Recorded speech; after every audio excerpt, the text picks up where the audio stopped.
Finally, they affirmed the need to continue close collaboration with allies and partners to bolster integrated deterrence. Elsewhere here at the Pentagon, U.S. Assistant Secretary of Defense for International Affairs, Dr. Celeste Wallander, is meeting today with Kenya Cabinet Secretary of Defense Eugene Wamalwa and the Kenyan Chief of Defense General Robert Kabochi. They're here in the United States for the U.S.-Kenya Bilateral Defense Forum. The two sides are discussing a range of topics, including regional security, cybersecurity, security cooperation, U.S. Africa Command mission, and climate change. And then lastly, in the Southern Command AOR, Southcom is participating in an exercise CENTAM Guardian 22 in El Salvador. Started on the 1st of the month, runs through the 22nd. CENTAM Guardian is an annual multinational exercise designed to build humanitarian assistance, disaster response capacity, and promote cooperation and interoperability between participating forces. 4 nations, including El Salvador, as the host nation, of course, Guatemala, Honduras, and the United States are participating. And all told, it's about 320 personnel from those 4 countries participating in that exercise. And again, it runs until the 22nd of May. So with that, Lita. John, as you're aware, Russia has been hitting a lot more targets out in the west towards Lviv and hitting electrical stations and things like that. Is there a concern that Russia is getting more precise in their ability to hit critical infrastructure like that? And does this raise concerns about the safety, particularly of diplomats, et cetera, in Lviv? And will the U.S. Defense Department provide additional security for them there? We're out there. You're right. They are attempting to hit what we assess to be critical infrastructure targets out towards the west. Electrical power, transportation hubs, that kind of thing. We think this is an effort to try to disrupt the Ukrainians' ability to replenish and reinforce themselves. We are, particularly these most recent strikes, we're still assessing the degree to which they hit what they were targeted. I would just offer, without trying to correlate specifically to these most recent strikes, I would just remind that their ability to target with precision has been less than advertised throughout this entire war. They are not good at precision strikes. They are not discriminate with how they target. So, again, I'm not making a statement about these most recent ones, but I think it's just good to remind ourselves of their lack of accuracy over the course of the last almost 70 days here. As for security of our diplomats, I'll let the State Department speak to their movements and their security protocols. As I've said before, we're in constant discussion with our State Department colleagues, and obviously, it's typical for embassies around the world to have a U.S. Marine security footprint there. We're not back at the embassy in Kyiv, and so I just don't have anything specifically to speak to with respect to U.S. military support right now. As a follow-up, do you see much impediment to U.S. weapons transfers into Ukraine, and are shipments still getting to them successful, considering these hitting the railheads and all of that? Yeah, what I can tell you is that the flow into the region continues at an incredible pace, and the flow of materials from the region into Ukraine also continues every single day. And we know that because we talk to the Ukrainians every single day, we know that that material, those weapons, those systems are getting into Ukrainian hands. Yeah. Okay, anybody else? Yeah, Abraham. Yeah, thanks, John. This morning we had a briefing from some of the trainers out in Germany, as you know, and sounded like a lot of U.S. Army soldiers doing that training in National Guard. I wondered if, given that the U.S. is giving this Phoenix Ghost UAV and other materials, that perhaps pertain to the Air Force, if any Air Force personnel are doing training of Ukrainians. I don't know the status of Phoenix Ghost training, but you're right. We had some officials from UCOM, the Army Training Command, talk to you guys about the systems that they were training Ukrainian soldiers on. As you know, we had a small group that were here in the United States that got both some Switchblade training as well as some unmanned surface vessel training. I just don't have anything on the Phoenix Ghost, but it would most likely be Air Force training to use to train operators who know how to conduct UAS operations. So it would be our expectation that it would be Air Force people doing that training. But I don't know whether that training has started and what that looks like right now. Status update of where I don't have a status update on the Phoenix Ghost training, but it's safe to assume that training would be conducted by the Air Force. And if I might follow up on one of Lita's questions about well, I'll have to come back to you later. Lost it. Are you sure? I'll try to. Travis? Thanks, John.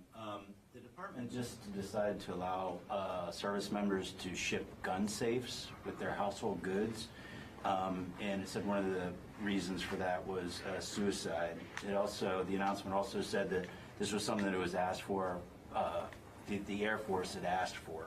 I was just wondering if there's something more that you can say about that decision, and does this dovetail or is it connected at all with the Secretary's Commission on Suicide? I can't say that it's directly associated with the independent review committee that he stood up, but it's very much, in fact, he's talked about this. Publicly, he's talked about the fact that so many military suicides are by gunshot, and that one of the things that we want to look at is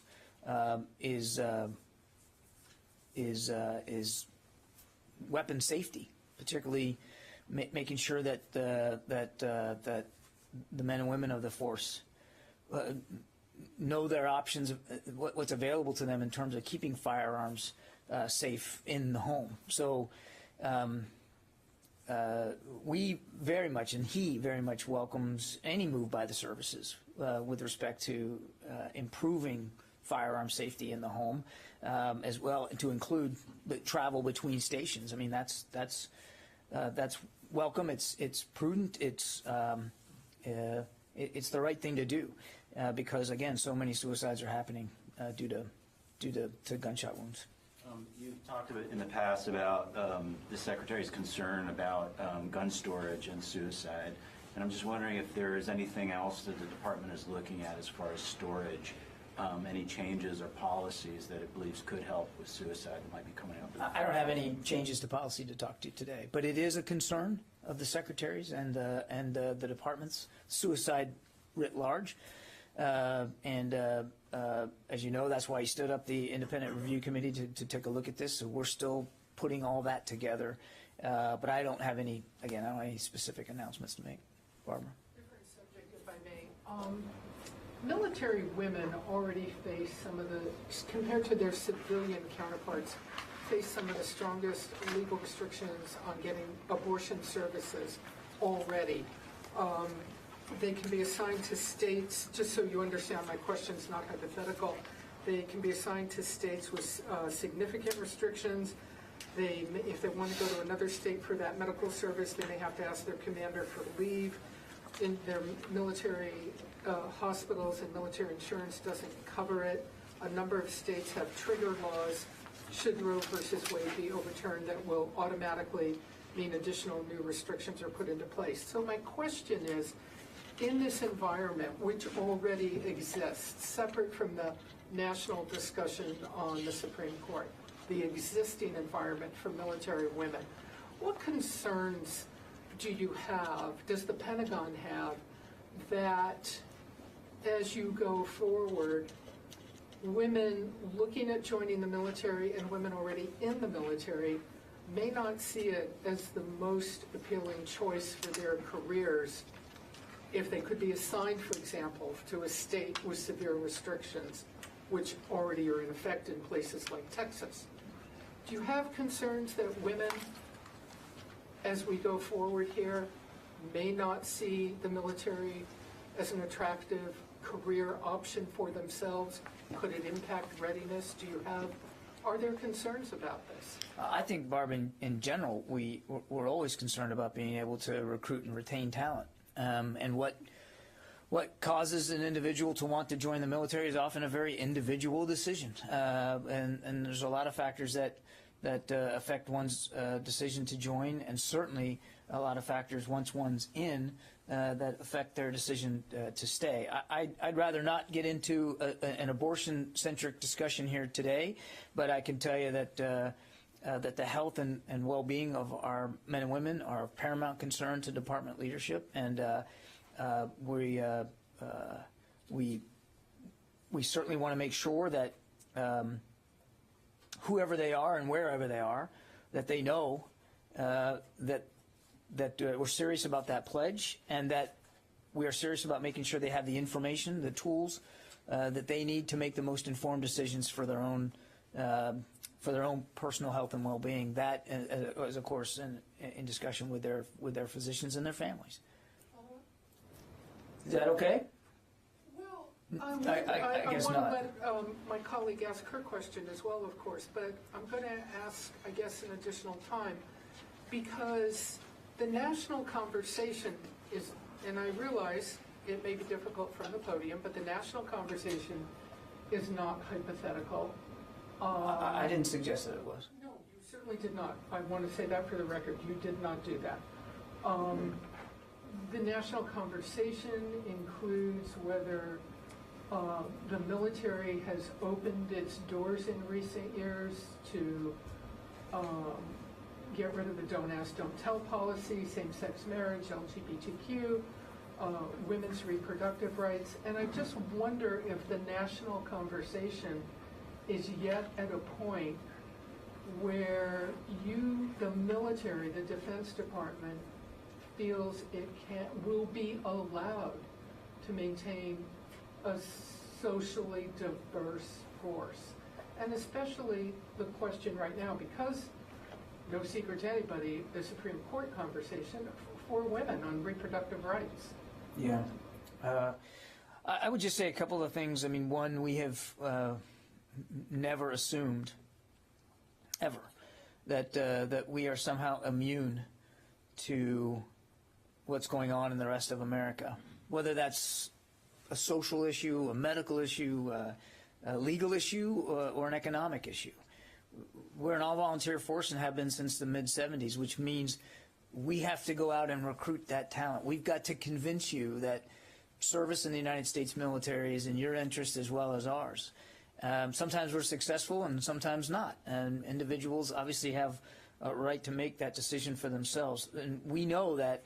And look, I mean, a macro example of this is the economy right now. I mean, there are plenty of jobs out there, and so our recruiters have been under some strain because COVID didn't give them the contact that they needed with potential recruits, the way we're used to going after talent, and then with the economy and the jobs situation being so good out there, then we're competing with that, and. So we're absolutely not immune to it. All I can say in the aggregate is that as we make a case to a young person about joining, male or female, and it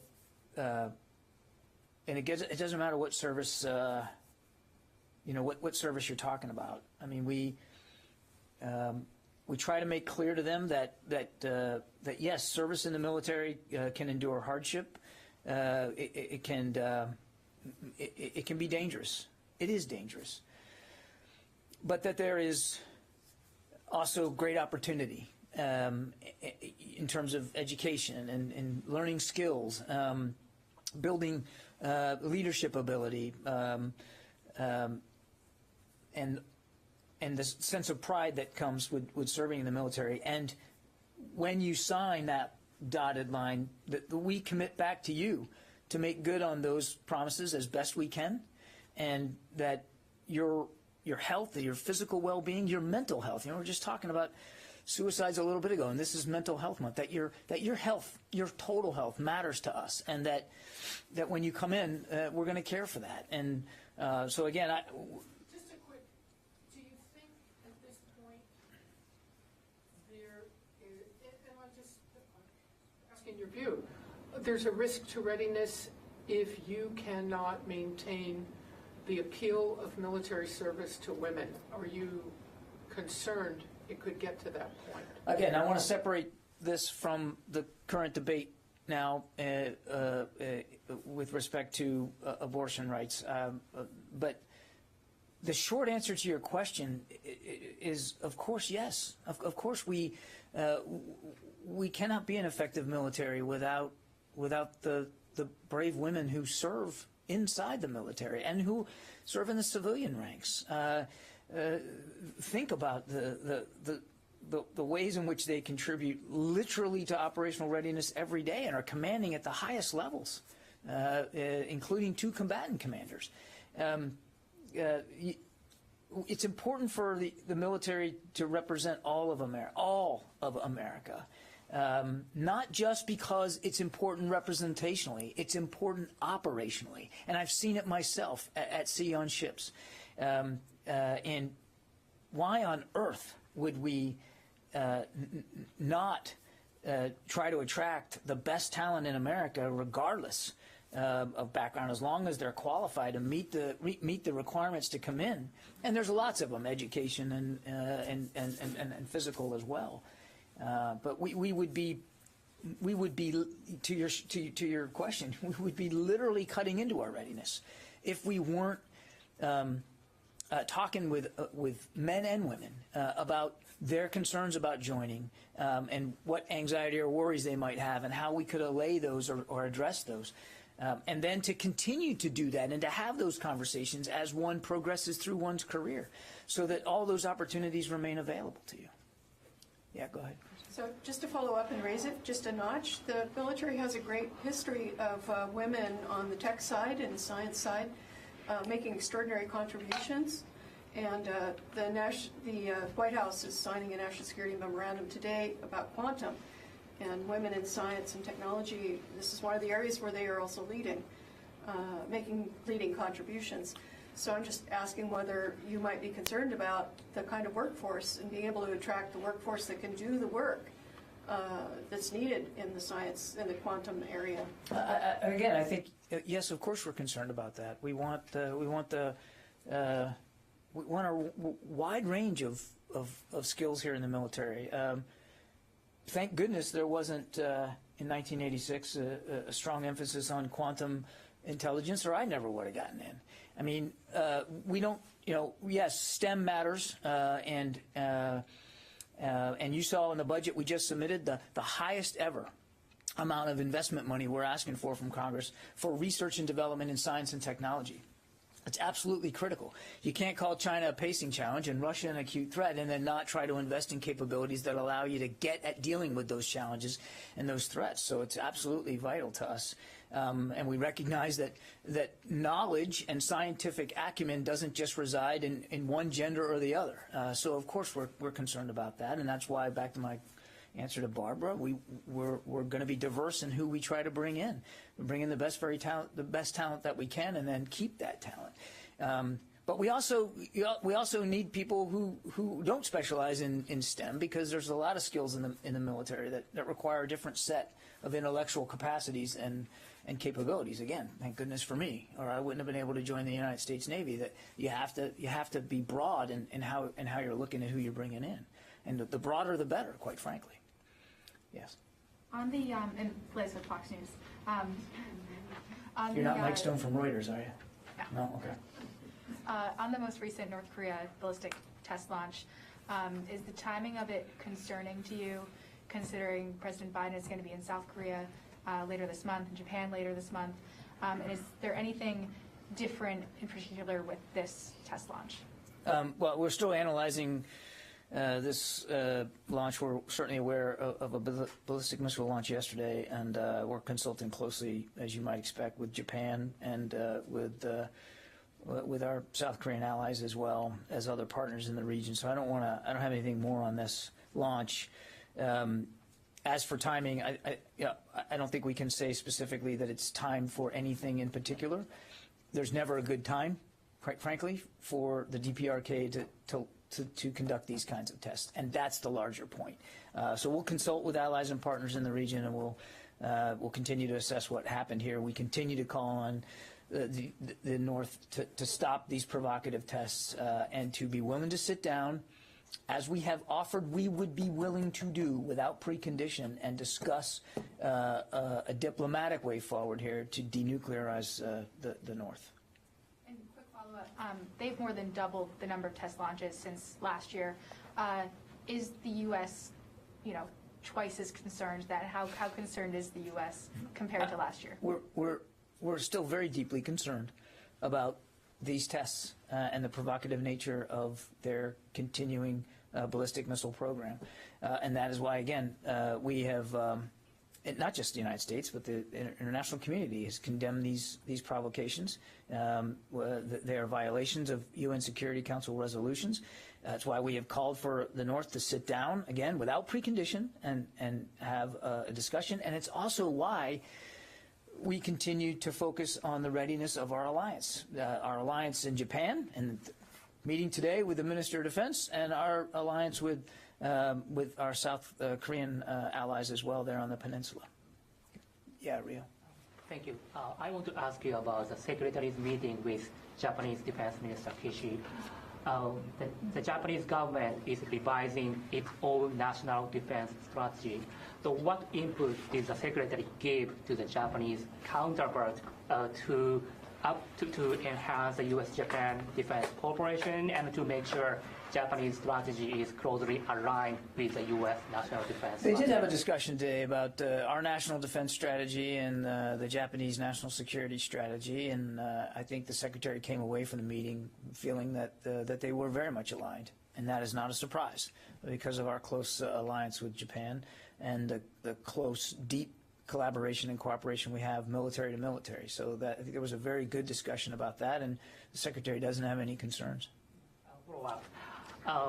The Mr. Kishi said on top of the meeting that they will discuss the extended deterrence to the Northeast Asia.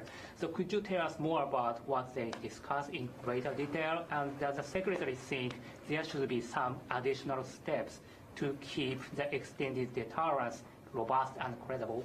Yeah, I'm not going to get more detailed than what we've already read out. They certainly talked about the importance of integrated deterrence in the region.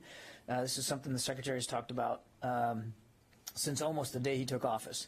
And integrated deterrence isn't just about integrating our joint capabilities. It's about integrating allies and partners' capabilities in conjunction with ours to deter potential adversarial action. And that certainly applies when you're talking about the pacing challenge that China represents. It certainly was discussed today with Minister Kishi, but I'd let the Japanese speak to specific extended deterrence issues with respect to their home islands. Again, the issue of deterrence and China's continued bellicosity and aggressive and coercive moves was absolutely discussed, but I won't go any more detail than that. Okay? Yeah. Liz from Fox kind of asked my question, but... okay, then we'll go to the next one. The minister today said that North Korea has become a greater and more imminent threat, and I'm wondering if the Pentagon agrees with that sentiment, that it's greater and more imminent, and also if there's anything that you could flush out, and I know you're going to tell me to ask the Japanese about this, but I'm asking if there's anything that you could flesh out about why particularly the recent test, or even this test just yesterday by North Korea, may make North Korea a more imminent threat. I think with each test, Court, they learn, even if it's a failure. And again, we're still assessing this one, so I'm not going to get into the details of it. But with each test, they learn. With each test, they try to improve, and sometimes they actually do. So when we talk about greater, I think that's what we're all talking about. And we would agree that the threat from North Korea continues to increase because they continue to test, because they continue to learn, because they continue to adapt their program. It would be foolish not to assess that the threat they're posing is actually increasing over time. Yeah. In the back there. Thank you for taking my question. I'm Coach from Kyoto News Japanese Media. I want to ask about the Japan. The Liberal Democratic Party of Japan has recommended the Japanese government to possess counterattack capability. In light of China's military rise, how In light of Chinese military's rights? rise? Right. Oh, rise, right. All right, I see. Sorry. How the Pentagon evaluate about this discussion? I think it, go ahead. You have another one? Now, how do you think the U.S.-Japan defense cooperation change if Japan possess counterattack capability? Yeah, I think I'm going to avoid wading into Japanese politics domestically. So I'm just simply not going to speak to that.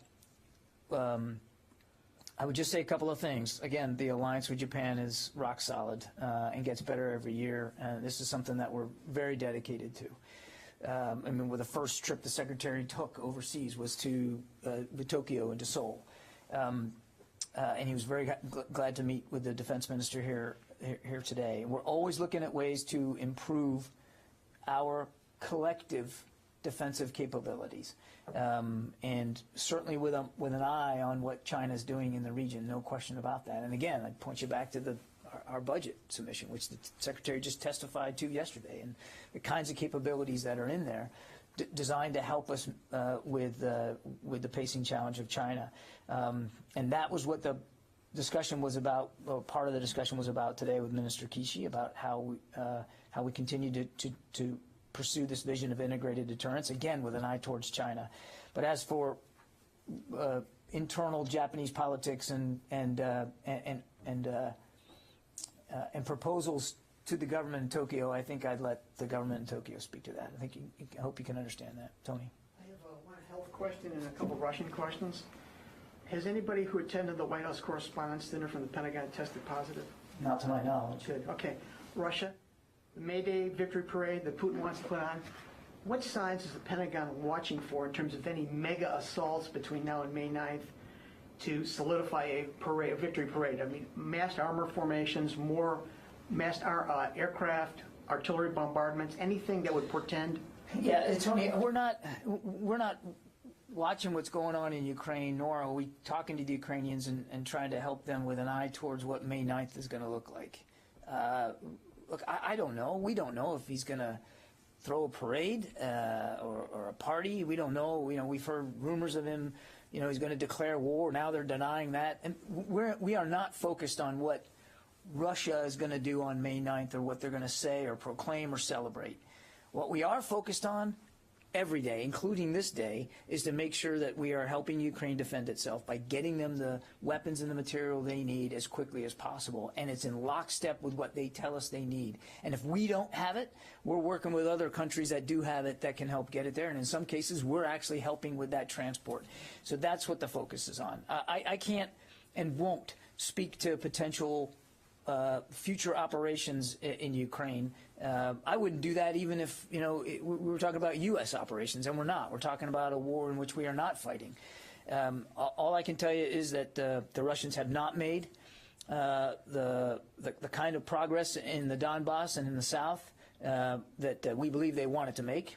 We do believe they're behind schedule. We do believe it's been slow. And at every turn, they have met a stiff Ukrainian resistance. What we're focused on is making sure that that resistance remains as stiff as possible. We're not focused on his parade plans. You said also that their precision is less than advertised. Fairly surprising given the amounts of money they spend on precision-guided weaponry. What do you attribute that to? Is it Ukraine's air defenses that keep their ISR capability down, or what? I mean, it's hard to know specifically. Again, when it's not a missile that you're launching, it's hard to know what was the actual intended target, and how and therefore, if you don't know the actual intended target, it's hard to know by how much they missed. But we have indications that they have not been precise. I mean, actually, it's more than indications. You can see it for yourself in the imagery. I mean, they have not been precise. They've not been discriminate, and there's probably any number of reasons for that. It could be technical issues. It certainly could be Ukrainian defenses, or it could just be incompetence on the part of operators. I mean, there's likely for any miss. There's likely a lot of reasons for that. So these are precision guided. These are weapons that are designed to be precision guided that aren't working as intended versus dumb bombs. That is correct. Yeah, thanks. Yeah. No, Abraham, I already got you. Let me get somebody on the phone. Paul Shinkman, U.S. News. Hi, John. Staying on Russia for a minute, what do you assess would happen if Putin were to be incapacitated for any reason, particularly amid these reports that now he's giving direct orders for the military operation in Ukraine? Does Russia appear to have a clear chain of command to succeed him or at least maintain operations in Ukraine? I don't want to speculate about their chain of command and how that would work. If for some, I mean, I just don't think that's a healthy speculation for us to get into. Mr. Putin is the leader of his country. He's certainly the leader of his armed forces, and how they execute orders down that chain of command is not perfectly visible to us in every way. Nor is it perfectly visible to us how information bubbles up from below the ranks up to him. So I think I just am going to not speculate on that. Jeff Shogel. Thank you. The Chief Justice of the Supreme Court has confirmed that the draft opinion on Roe is accurate, is authentic. So it's not a question of if, but when Roe is overturned.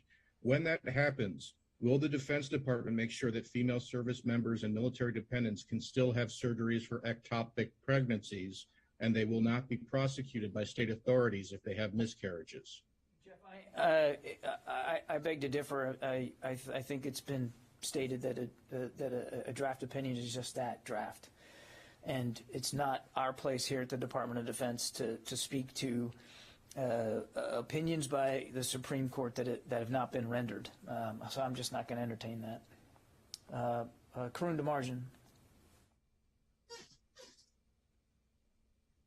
Hi, John. So I have a question that is about Ukraine. Earlier today, a senior defense official was kind of talking about the advances that Russia is making and how they've been stymied and not gotten much progress outside of Mariupol, getting to Velika Novosilka, if I'm pronouncing that correctly, and from Izium to Lyman. I was wondering, though, if you could kind of, from your take, explain, are these advances something that aren't considered to be, terribly significant by the Pentagon because there's some form of deceleration? Because if you look at them on the map, it seems like the distance that's been covered by the Russian forces moving is more than half of the way to Sloviansk or more than half of the way to Kramatorsk, or these cities that the Pentagon has defined as potential targets of the Russian advance. So is there something else going on there that makes these not, particularly, not alarming advances, I suppose, as it seemed like the defense official was saying? Or is that something that actually is putting Russians in closer striking distance than maybe before? Is there a pacing thing or something going on that's qualifying kind of the inches on the map that seem to put that fairly, seem to make it seem like they're more significant advances? Yeah. Let me try it this way. Again, we believe their progress in the Donbass and even in the South has been uneven, and it has been slower than we believe they anticipated being. We think, in general, and I'd rather not get into specific lines of advance or towns and cities here from the podium, but we think in general there's several reasons for this, and it varies from place to place. But in general, they still have, we don't believe they have solved their logistics and sustainment issues. And that because they haven't solved them, they are more wary about getting too far out ahead of their supply lines. And so that has kept them at a fairly slow pace in terms of movement. Number two, and actually this is not insignificant at all, is the Ukrainian resistance. This is an area that they have been fighting now over for 8 years, and the Ukrainians, it's their home. They know it, and they know where to be, and they know what to show up with, and they have absolutely impeded Russian progress in terms of their ability to take certain towns and villages, or even in the case when they have, they pull back and the Ukrainians retake it. So the Ukrainians are very much a part of the reason why they haven't progressed in a very even or even at pace manner. The weather is also having an effect. This is the muddy season in Ukraine. This is a part of Ukraine that is flat, a lot of farmland. It's been described to me a little bit like Kansas, and so if you think about that, and this time of year in the spring, there's just a lot of rain and mud, and that also has served to slow the Russians down a little bit. And then lastly, they still haven't overcome the leadership and unit cohesion challenges that they had early on. I mean, we still have anecdotal evidence. It's anecdotal. I understand that. It's not uniform, but anecdotal evidence of morale and cohesion problems inside many units, and leadership challenges, poor command and control that they haven't solved. So we do see that they are trying and have tried to overcome some of those challenges, but it is not at all clear that they have. And so there's a whole wealth of reasons why the progress is as it is right now. They have a lot of force power left, a lot of firepower left to them, a lot of forces left to continue this fight, and that is why, and we've said all along that this could end up being a prolonged battle in the Donbass, and that's why we're focused. My answer to Tony, we're focused right now, every day, including this day, on making sure that we can give the Ukrainians the tools and the weapons that they need, as well as the training that may be required with some of those tools to succeed. Okay, Laura Seligman. Hey, John, thanks for doing this. I just wanted to take one more stab at the abortion question. Is if this ultimately is the decision of the court, I know DOD is a planning organization, is DOD making plans to offer some kind of workaround for service members that might make it easier, since, as you know, the service women have even more obstacles to getting the medical care that they need than civilian women do? Laura, I look, this draft opinion just broke in the media, 24, 36 hours ago, and I think the relevant authorities have spoken to it, and it is a draft opinion. It is we're focused on our requirements for the health and well-being of our people, all of our people right now, and we're just not going to get ahead of where this goes with the Supreme Court. I just don't think that would be prudent for us to do. Yes, ma'am. Has there been any weakening of the Russian blockade around the ports, Mariupol and Odessa? We still assess that in the maritime domain, there are still blockades. They're still restricting the ability of Ukraine to trade economically. That they are still able to do that. Yeah. John spoke a bit about how there's a continued flow of defense assistance to Ukraine. It has not been lessened or inhibited. In fact, it's very strong, some of the terms that you said earlier. Can you give us a little bit, without revealing any operational security, can you give us some context as to how Russia could be striking last week 5 railroad stations, and now hitting infrastructure, critical infrastructure that provides the electricity for that, and yet there's no disruption? Can you give us some? Are they not hitting roads either? I would just, again, Abraham, what we said from the very beginning is we're not going to talk about the ways in which material is getting inside Ukraine, and that there are lots of ways to do that, and that those ways change over time, as they must. So there's redundancy built into the process, and we're mindful of the potential threat that could exist in terms of getting stuff in. So we're also mindful of changing how we're doing that so that it can continue to flow, and it continues to flow. Is it constantly changing, or are you mindful? It's constantly changing. It's constantly changing. Okay, thanks everybody.